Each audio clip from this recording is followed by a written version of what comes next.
Welcome to Muscoot Farm. Today we're reading a book called Lady Pancake and Sir French Toast by Josh Funk, illustrated by Brendan Carney.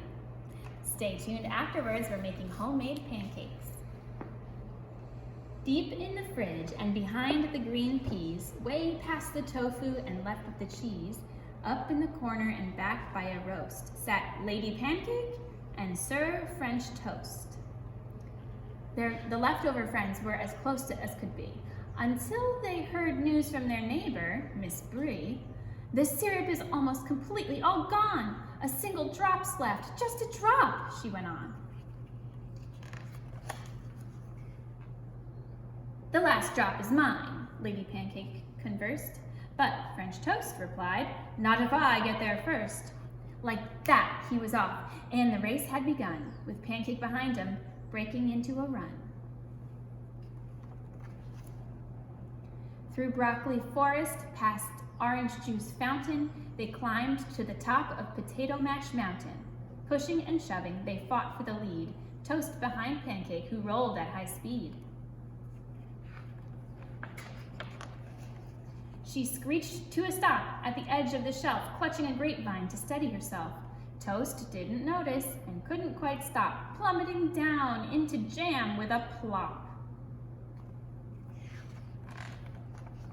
He scraped himself off and yelled up, "You're a meanie!" as Pancake rappelled down a rope of linguine. She bragged, "I'm the best of all breakfast food treats," then hurdled a line and skipped over 2 beats. I am, thought Toast, but his chances looked bleak.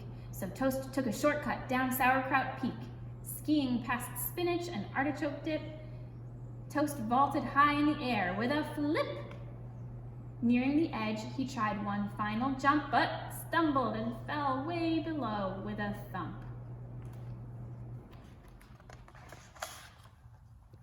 Pancake made use of her seafaring skills and sailed across oceans of soup, causing spills. But chilly lagoons slathered Pancake in muck, and then at a fork in the road, she got stuck. "Don't go that way," yelled a chickpea to warn her, but Pancake sped on and got trapped in a corner. Caught behind dressings, one Russian, one ranch, she squeezed out and started a bean avalanche. Toast reemerged in the vegetable crisper, sneaking up swiftly, not making a whisper.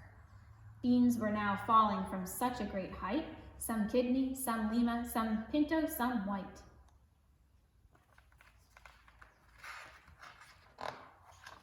Searching for safety from raining lagoons, Toast turned to hide out, but was blasted by fumes of Brussels sprouts left from an old party platter. So quickly he climbed up a celery ladder. Beside him, a lettuce leaf parachute landed. Pancake flipped out. "It is mine," she demanded.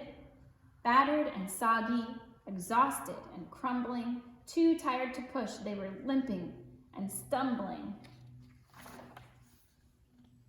There stood the bottle of syrup at last. But wait, it was empty. They stood quite aghast. Licking his lips with a sneer that was awful, out of the shadows crept Baron von Waffle. "I got here first while you boasted and bickered.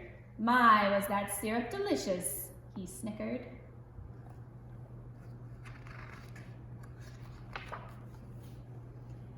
With one evil laugh, Waffle slipped out of sight. The syrup was gone. No more reason to fight.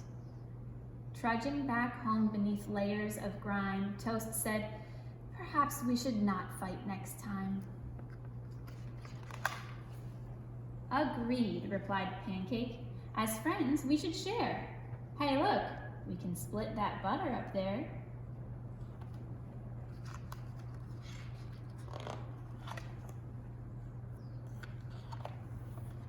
The end. All right, I'll meet you in the kitchen.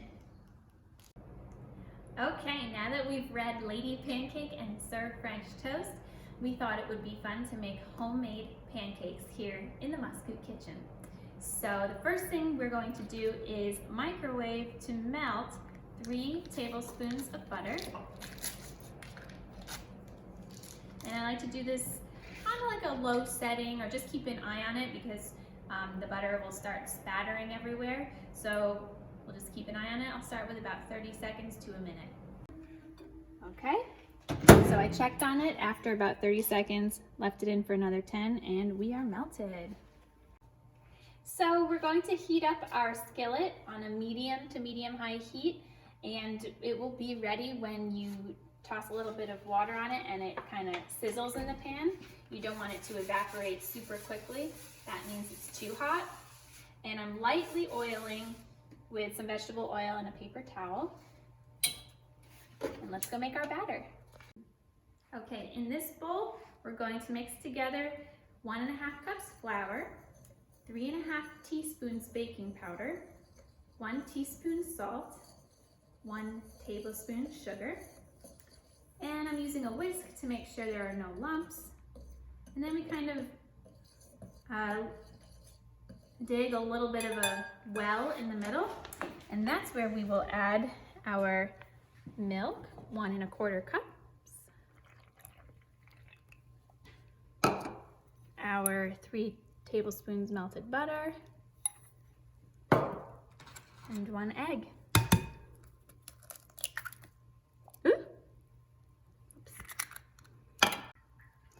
Now we'll mix this all together, starting in the middle, so the egg can get broken up, and slowly incorporate the dry ingredients that are on the outside until we have a smooth batter. Okay, so I'm at the skillet. I'm ready to start cooking. I did find that this batter was a little thick, so I added a couple more splashes of milk. And now I'm using a 1/4 cup measuring cup to scoop and pour onto the skillet, and then I'm going to use like the side of the scoop to kind of spread it out, because again it's pretty thick. So this will make a nice fluffy pancake still. And we'll start cooking on this side until we start to see some bubbles coming up to the surface. So now that some bubbles are coming to the surface, I'm gonna peek with the spatula under, and yeah, this is definitely ready to turn. And we'll let it cook for another minute or so. So this one's done. Put it on a plate and continue. So you can get creative with your pancakes. You can add blueberries, chocolate chips. I like to do banana nutmeg. I know it sounds strange. When I was probably about 10, I thought it sounded strange as well, but my Uncle Gibby, who was a firefighter in New York City, said he would make these at the firehouse and all the firefighters fought over them. I tried it, and the rest is history. So if you make these banana nutmeg pancakes, let us know what you think of it. All right, it's time to serve our delicious homemade pancakes with some real maple syrup, because it is sugaring season, and bon appetit.